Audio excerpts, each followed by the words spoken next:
just do really quick. Okay. A few questions. So if I can just get you to say your name and your title on Sure. camera. Okay. My name is Leanne Hinwood-Adam, and I'm the fitness coordinator here at the North Campus of Humber College. Okay, perfect.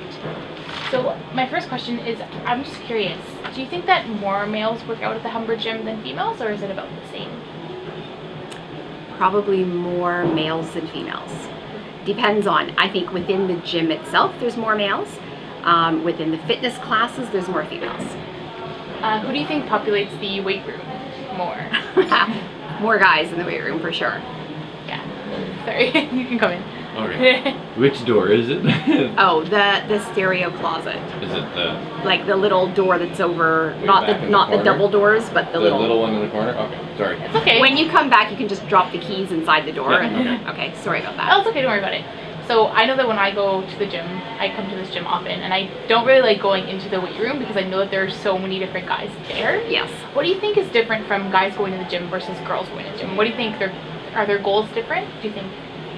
I think, yeah, they're always different, and especially here at a college/university environment, there's a lot of different goals there. So we get, I think a lot of the guys are tend to be looking for size. They want to develop those big muscles. They want to have the, you know, the six-pack and the biceps and the pec muscles that, you know, they see on TV or in ads for types of that type of thing.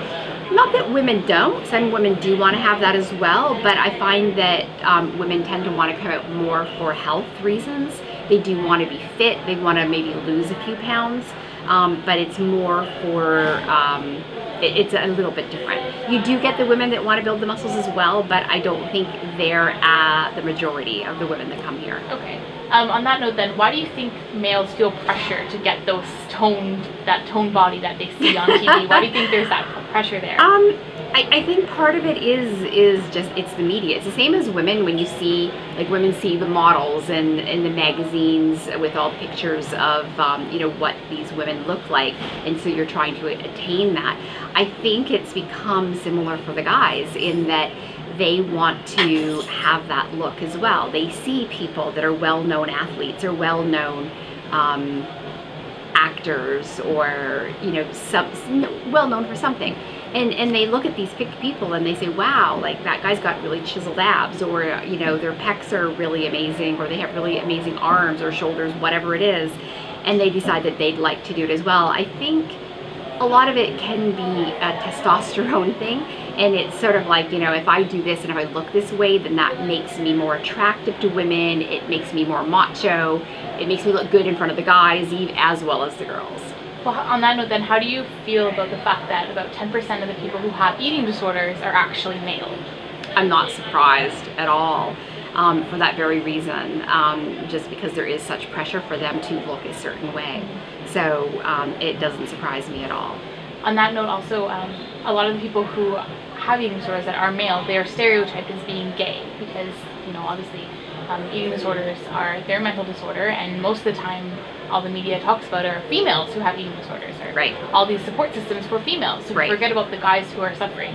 So how does it make you feel when, you know, the fact that people are going around potentially saying, this so-and-so has an eating disorder, he could potentially be gay, associating the two together? How does that make you feel? I think that's kind of odd that people would associate them. I mean, I can understand a little bit about why they could be thinking that way, but I think it's not fair for people, and I think they tend to think that way because they think that men are not supposed to have those kind of weaknesses, and that's what society looks at, that an eating disorder as a weakness, even though it isn't a weakness. It's so much more than that, and people don't understand that. So because they think of an eating disorder as a weakness, and men are typically looked at as supposed to be strong, it's like the idea of men shouldn't cry, and, you know, men shouldn't show like sympathy and empathy and all that kind of stuff. It's sort of a preconceived idea of what men are all about. And so I just think it's sort of society's way again of trying to put a label on something to try to explain it and make it fit into their world of what they understand. And I think it's really unfair because it means that there are guys out there that are suffering in silence because they're too scared to open up about what's really going on. So then, how should society better their understanding of the pressures that everybody has to go through to feel comfortable with themselves? How should we try to better understand them so that men can openly discuss the issues that they are experiencing as well?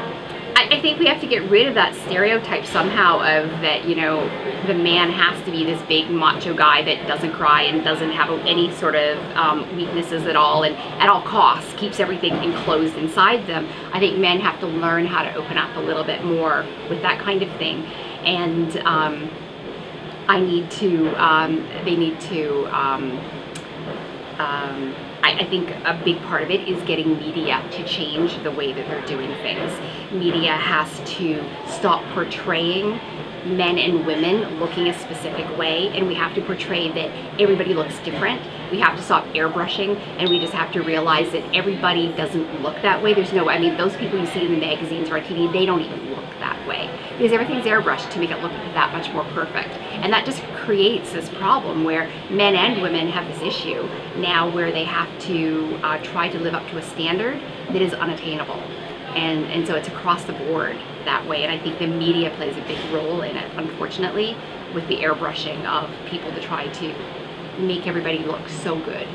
And I think it's starting. People are starting to change. There's a lot of campaigns out there now where they're doing things for women like strong is the new sexy, or the new skinny, and the Dove campaign for women, where they use real women that are not super thin in their campaigns. And I think that's a beginning, but I think we have so much further to go with that.